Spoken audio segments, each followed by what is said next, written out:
Hi friends, welcome to small family. இன்றைக்கி என்ன video பார்க்கலான்னா, நான் தைக்கிறதுக்கு என்னென்ன வேலை செஞ்சேன், என்ன சமையல் பண்ணேன்னு பார்க்கலாம் வாங்க. இது நம்ம தோட்டத்தில் அவரைக்காய் தான் பெருக்க போகிறேன். பனி அதிகமாக பெஞ்சதால் அவரைக்காய் அதிகமாக வைக்கல.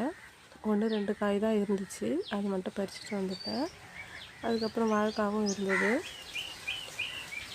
வாழைக்காயும் இன்றைக்கி அவரைக்காய் சாம்பார் தான் செய்ய போகிறேன். காலையில் டிஃபனுக்கு ரவை உப்புமா தான் செஞ்சேன்.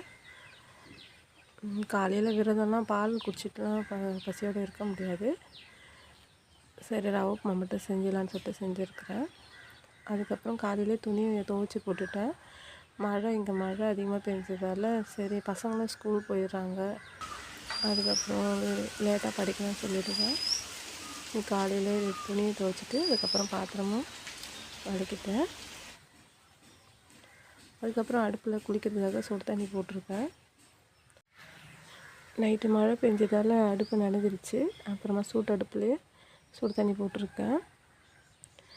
அதுக்கப்புறம் வீடு கழுவி விட்டால் காயாது, சரின்னு சொல்லிவிட்டு வீடு தொடச்சி தான் விட்டுற போகிறேன். தொடச்சி விட்டுட்டு ஃபேன் போட்டால் காஞ்சிரும், தொடச்சி விட்டுடலான்னு சொல்லிட்டு தொடச்சிட்ருக்குறேன். அதுக்கப்புறம் சாம்பாருக்கு தான் ரெடி பண்ணிகிட்ருக்கேன். அவரைக்காய் சாம்பாருக்கு தான் ரெடி பண்ணிகிட்ருக்கேன். இவ்வளோதாங்க கிடச்சிது. அது மட்டும் வச்சு சாம்பார் வைக்கலாம்னு சொல்லிவிட்டு அப்புறம் வடைக்கு உளுந்து 1/4 கிலோ ஊற வைக்க போகிறேன். உளுந்து ஊற வைக்கும் போது கொஞ்சம் பச்சை அரிசியும் சேர்த்து ஊற வச்சுக்கலாம். அரிசி மாவு இருந்தாலும் நம்ம சேர்த்து கலந்துக்கலாம். நான் பச்சரிசி கொஞ்சமாக ஊற வைக்கிறேன். அதுக்கப்புறமா ரேஷன் பருப்பு தான் எடுத்திருக்கேன் வடைக்கு. இன்றைக்கி 2 வடை தான் செய்ய போகிறேன். உளுத்த வடையும் இந்த ரேஷன் பருப்பு வடையும் செய்ய போகிறேன்.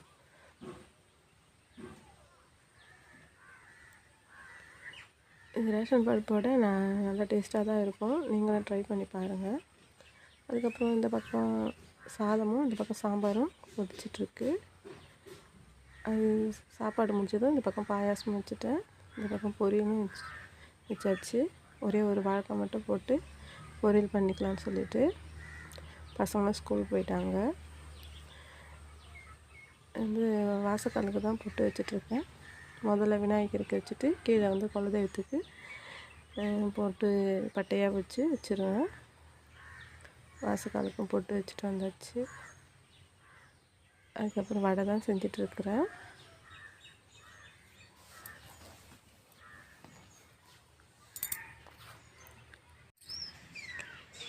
ஒவ்வொருத்தருக்கும் ஒரு மாதிரி வடை பிடிக்கும், அதனால தான் 2 வித வடை செஞ்சிட்ருக்குறேன். எண்ணெய் 1/2 லிட்டர் எண்ணெய் தான் சேர்த்துருக்குறேன். அதிகமாக எண்ணெய் இருந்தாலும் வேஸ்ட்டாக தான் ஆகிடும். சுட்ட எண்ணெயில் எல்லாத்தையும் நம்ம திரும்பவும் யூஸ் பண்ணுற மாதிரி இருக்கும். அதனால் கொஞ்சமாக இருந்தாலும் மீன் கூட வறுத்துட்டு சீக்கிரமாக காலி பண்ணிடலாம். அவ்வளோதாங்க, இவ்வளோதான் என்னால் வீடியோ எடுக்க முடிஞ்சது. இந்த வீடியோ உங்களுக்கு பிடிச்சிருந்தா சப்போர்ட் பண்ணுங்க guys. பாய்.